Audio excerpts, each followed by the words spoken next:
Natuwa ang maraming netizens sa dami ng mga artistang sumuporta at ito nga ay ang kanilang malawakang rally para sa anti-corruption na naganap noong September 21, 2025. Makikita ang ilang mga personalidad at artista tulad ni Vice Ganda, Ann Curtis, Nadine Lustre, Jody Santamaria, Julia Barreto, Isa Calzado, Ivana Alawi, Gabby Garcia, Maris Racal at Andrea Brillantes. Dahil dito, maraming mga netizen ang natuwa. Ilang mga online din na suporta ang ipinakita ni na Marian Rivera, Angel Oxin, Dali De Leon at Judy Ann Santos. Pero sa kabila nito ay maraming mga netizen ang tila naghahanap sa ilang mga artista tulad ni Catherine Bernardo na ayon sa mga netizen ay hindi nga nila nakita sa nasabing rally. Sa ex-post ng isang netizen ay sinabi niya ang ganito, "Catherine Bernardo's silence in this bothers me so much." Kasama ang post na makikita sina Maris Racal, Andrea Brillantes na nasa rally. Ayon na rin sa nasabing post, hinahanap nila ang presensya ni Catherine sa mga rally sa EDSA pati na rin sa Rizal Park sa Maynila. Pero wala man lang daw nakitang post ang kapamilya actress tungkol sa nasabing rally at mainit na issue sa flood control corruption.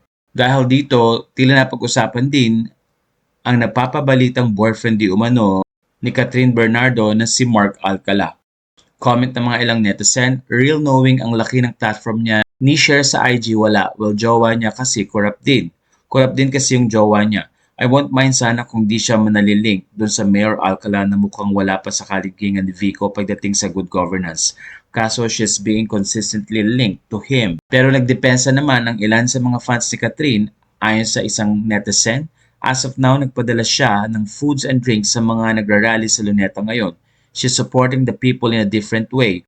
Oo, sayang na sana nag-voice out siya, but we cannot ignore the fact that she is still supporting the people with her own way. Sa isang post naman sa X ay narito at ipinakita ang pamilya ni Catherine Bernardo na namimigay nga ng pagkain at tubig sa mga nagrarally.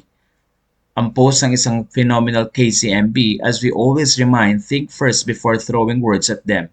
They may not speak out vocally, some may even see that as cowardice, but the truth is they have always chosen to work in silence. Silence can be misunderstood, but actions will always speak louder than words. If the people are fighting for what is right, then so are the Bernardos. They are not blind to see nor deaf to hear the cries around them.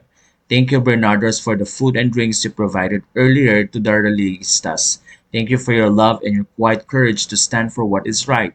Thank you for showing that kindness can silence hate and that you can kill the noise not with anger but with compassion. Sa puntong ito ay marami naman ang nagsabing hindi naman kailangan ni Catherine na lumaban at magpakita pa, kundi ang pagpapakita niya ng suporta at pagtulong sa mga nagrarally ay sapat na. Kaya naman natuwa ang maraming netizen at hindi daw dapat agad naguhusga ang mga tao.